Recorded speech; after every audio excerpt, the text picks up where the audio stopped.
Praculot est en face du bourg de Landelot. Un clocher aérien, ajouré, 4 cloches toutes noires, immobiles entre les colonnettes. Faut penser à des oiseaux en cage. Près du porche, regardez ce sarcophage qu'on appelle le lit de Saint-Éloi. C'est là que reposait de son vivant et que reposa après sa mort un saint né au pays de Galles qui, après avoir été élevé à la dignité épiscopale par saint David, abandonna sa patrie première pour venir évangéliser l'Armorique. Saint-Éloi, évêque de Landaf, pôle religieux du royaume de Clamorgan, voulut ainsi faire acte d'humilité. On raconte que Saint-Yves, pérégrinant en 1303 en Basse-Bretagne, où il faisait le tour des glorieux sanctuaires, passa une nuit près de l'église de Landelot étendue dans le cercueil de pierre de l'apôtre gallois. Si vous voulez voir sa maison, il faut aller vers le Ménéglas près de Landelot. Le toit d'une allée couverte porte la trace de mains énormes. Quand il y habitait, Thélo avait coutume de se hisser sur cette terrasse pour faire oraison. Mais dans les fondriers approches, les grenouilles menaient un tel vacarme qu'il ne pouvait ni dormir ni prier. Il gagna ce lieu où s'élève aujourd'hui le bourg de Landelot. Le seigneur de Séan le regardait s'aménager près d'une fontaine et d'un bouquet d'arbres. Tout le terrain dont tu pourras faire le tour en une nuit, je te l'abandonne, mais où que tu sois, au premier chant du coq, halte.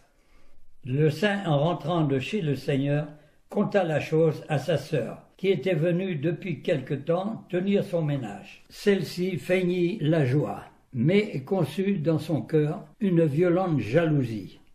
Décidément, les sœurs des saints n'étaient pas des saintes. Nous l'avons vu l'autre jour pour Saint-Éderne. Dont la légende a d'ailleurs bien des points communs.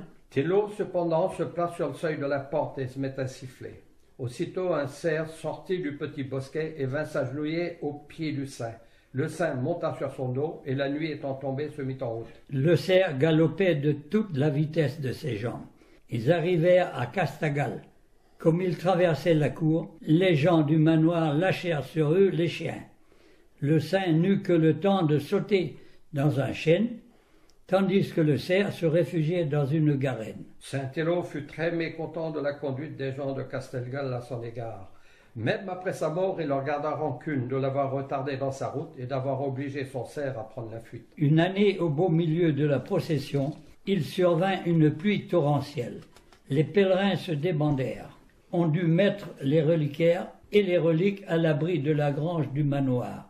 On y laissa également les croix et les bannières sous la surveillance d'un gardien. Mais tout à coup, en pleine nuit, les cloches de Landelot s'ébranlèrent, sonnant à toute volée. Dans les maisons du bourg, dans les fermes de la campagne, partout on se réveillait en sursaut. On se levait à demi vêtu, on courait, on s'abordait avec stupeur. « Qu'est-ce qu'il y a, au nom de Dieu, qu'est-ce qu'il y a ?» Nul ne savait. On se précipita dans l'église. Personne. Les cloches sonnaient toutes seules. Les chemins s'emplirent de monde. Tout le pays était sur pied. « Oh, regardez donc !» Tous regardèrent et virent une chose surprenante. Le ciel était éclairé comme par des cierges, et dans les nuages une procession passait. C'étaient le reliquaire et les croix qui n'avaient pas voulu demeurer à Castelgal et qui s'en retournaient d'eux-mêmes à Landelot. Le lendemain matin, tous ces objets étaient à leur place ordinaire dans l'église.